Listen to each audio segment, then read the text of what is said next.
Do you know how Marge became the mayor? It all started when Springfield built a new park, made from the abandoned trolley tracks. The park had great landscaping and smart trash bins. Thank you for the used porn. The park was nearly perfect, except that it was a bit narrow. To solve this, the mayor created a special position to address the issue. I got Homer's sandwich. I get Wiggum's gun. To make the event even grander, the mayor built an amusement park. In the middle of the mayor's rambling speech, the power went out. But unexpectedly, the abandoned trolley line got power, and the trolley started moving on its own. It crashed into the newly built park, causing chaos and panic, turning it into a scene that looked like the end of the world. Welcome, senior citizen.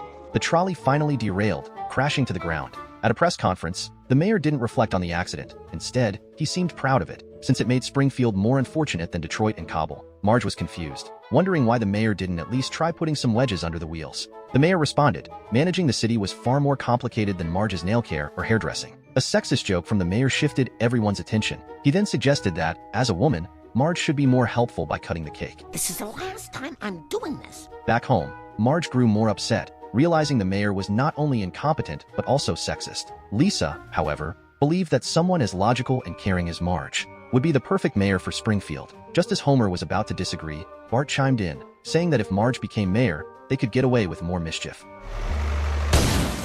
Help me, Jesus! Pick a side. Marge quickly went to the salon to start her first campaign meeting. The scientists suggested that Marge could treat Springfield like a pie, dividing it into microgroups, and saying what they want to hear, until she gained 51% of the vote. So Marge began her tour to win support. What's the biggest issue you exotic pet owners face? Keeping our pets from eating each other. Yes, as the owner of an Impala, Hey, where'd it go? On election night, Marge and the mayor had a final debate. Marge made a series of promises, but Springfield residents had heard too many promises already, so they weren't impressed. Frustrated, Marge looked around, trying to find a breakthrough. Then she saw the tires burning outside a house. They had been burning there since Marge was born. Without thinking, Marge promised to put out the fire, and the crowd immediately supported her. Her approval rating overtook the mayor's, and she became Springfield's first female mayor. On her first day in office, Marge decided to keep her promise, calling for 4 bulldozers and fire trucks to put out the fire. But a man stood in front of the bulldozer, claiming he made a living selling souvenirs of the burning tires, and wouldn't allow Marge to put out the fire. Marge's first action as mayor ended in failure. Meanwhile, Bart and Homer thought they could get away with anything. They go very overboard playing in the mayor's office. Marge brought a team to find the nail man by the tires, with the intention of buying his tires, but he refused to sell. Another failure caused her approval rating to drop, so Marge turned to live streaming. But the live streaming bored even her team. They feared the campaign was doomed. Then Homer started appearing frequently on the live stream, demanding food from Marge. The only time you shut your mouth is to keep food inside.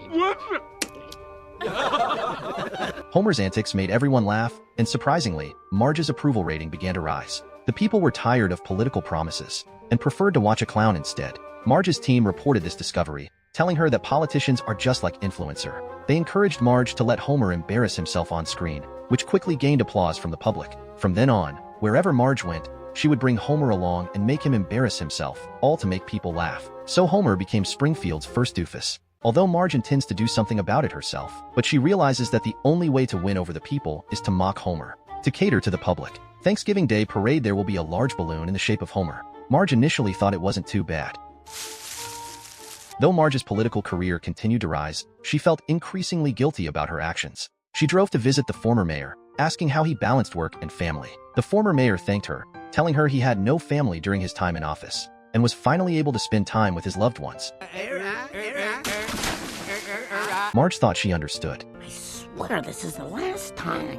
Back at work, Marge continued to mock Homer for the public's enjoyment, but when she saw Homer standing alone, looking hurt, she felt guilty. Marge praised Homer in front of everyone, but the crowd immediately grew unhappy, and when they saw that Marge wasn't mocking Homer anymore, they left. Marge realized that politics wasn't for her, so she chose Homer and decided to return to a more normal life. 8 years later, Springfield built a museum dedicated to Marge, highlighting her contributions to the town. But in the end, she couldn't compete with the deceitful politicians.